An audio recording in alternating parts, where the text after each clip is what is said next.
This is our fluids course project on the topic of hydrostatic paradox, one of the first topics learned in class by Sabrina, Holly, and Munnell. If I were to ask you which of these red dots experiences the most amount of pressure using only intuition and no prior knowledge of fluids, it is safe to assume you would pick the one on the right. The reason that many are led astray is many people correlate force and pressure to intuitively act the same. The formula for pressure using force is pressure equals force over area, where force and area have an inverse relationship. Pressure has no correlation with the horizontal distance, only the vertical height. If we were to think about, for example, a pool, a bath, and the ocean, if pressure were to correlate to horizontal distance, we'd be crushed the instant we step foot into the ocean. If you were to stand in the same vertical height at each spot of those three examples, you would feel the exact same amount of pressure. The horizontal difference of each of those three are at different places and of vastly different sizes. Here are some definitions of common principles used in the discussion of hydrostatics: Pascal's law, Pascal's principle, hydrostatic pressure, and the equilibrium of forces. Pascal's law is how pressure exerted at a single point within a confined liquid is uniformly distributed in all directions. Within the same fluid, the rate of change of pressure with respect to the x direction or y direction is zero.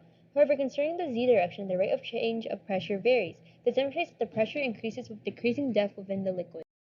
With hydrostatic pressure, it acts uniformly in all directions within the fluid. Pressure varies directly with depth and relies on the vertical distance below the fluid surface. The pressure can be calculated using the equation shown.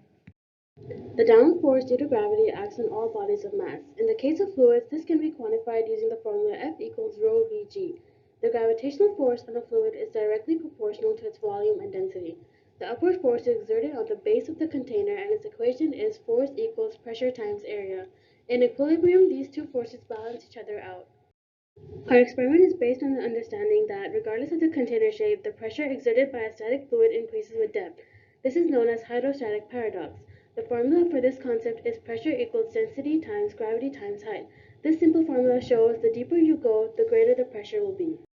In this picture of our model, you can see that we have three containers all connected by a tube. As you can see, once plugging the end of the flow, the water will return to an equilibrium state.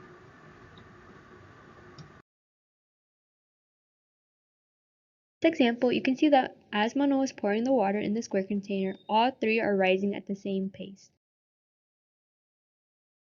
With this example, we place random objects in the container, such as PVC fittings and a ruler, to show that the objects did not affect how the water flows from each container.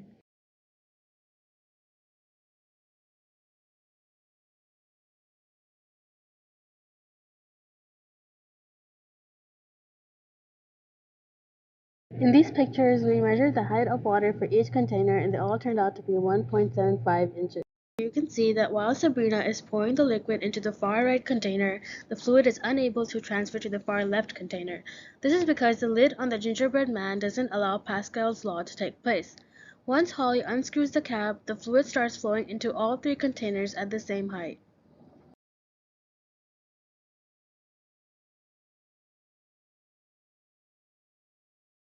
Throughout designing and building our project, there were many conclusions that really surprised us, which is why we created 3 separate videos when we originally had the plan of just creating one.